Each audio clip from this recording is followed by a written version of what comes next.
There was a doctor standing in my father's hospital room, and he told us that my dad was 1 in a million. But it wasn't for a good reason. He had contracted two different types of cancer within his lifetime now. The first battle with cancer was back in the 80s when he went in to have treated what he thought was ulcers, but was actually a tumor that was growing through his stomach.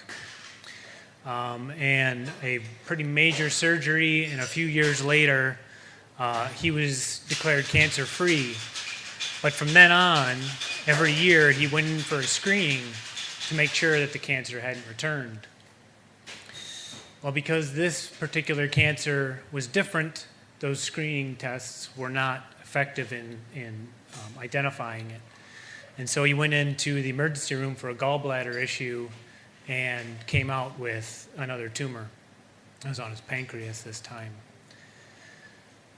4 weeks, lots of biopsies, lots of doctor appointments, lots of tests later. It was determined that this particular strain of this type of cancer was not going to be responsive to any medication that they had. And that the only hope was really that they could stop the tumor from spreading.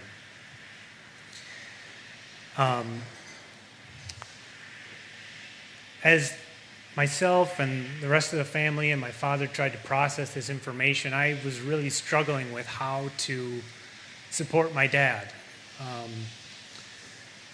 Because what can you possibly say or do? There are no actions or words to make somebody feel better about this or to really comfort them in this time, because they're just dealing with so much.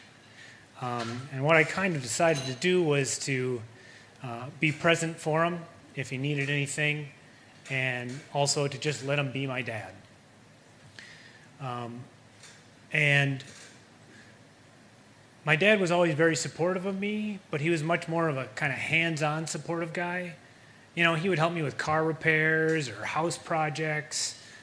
He helped me move countless number of times.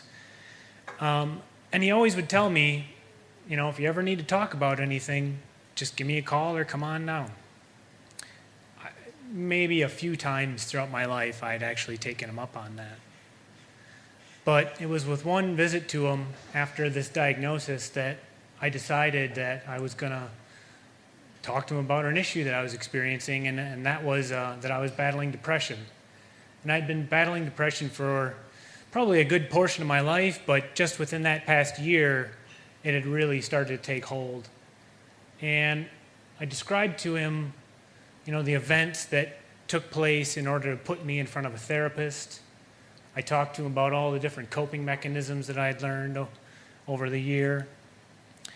And then I talked about one particular incident that drove me to such a low that I finally admitted myself that I needed to be on medication.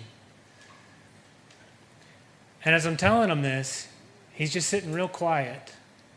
And when I got done, he looked at me and he said, you know, you didn't really grow up in the most functional of households. And if you want to hear about it, I'd be happy to tell you.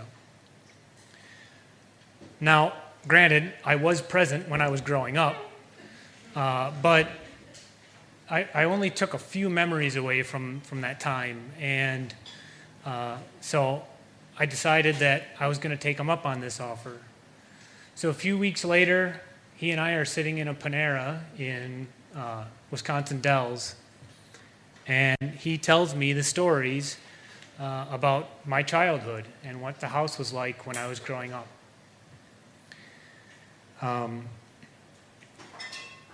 He cried a little bit. I cried a lot more because I'm a crier. And I really came to appreciate that he took that chance and was vulnerable with his kid to tell him about what life was like for me growing up. It helped me kind of work through some of my issues and identify where I came from and why I am the way I am. And it took a lot of courage for my dad to not only be vulnerable and to tell me about everything that had happened, but also to tell this to your kid. My dad has no shortage of courage, so I really came to appreciate that he took that chance to do that. And as a result of that conversation, my dad and I's relationship is very different now. I'm much closer to him than I used to be. And I've really come to realize that doctor was right, and that my dad is a 1 in a million. But to me, that's for a very good reason. And the cancer has absolutely nothing to do with it. Thank you.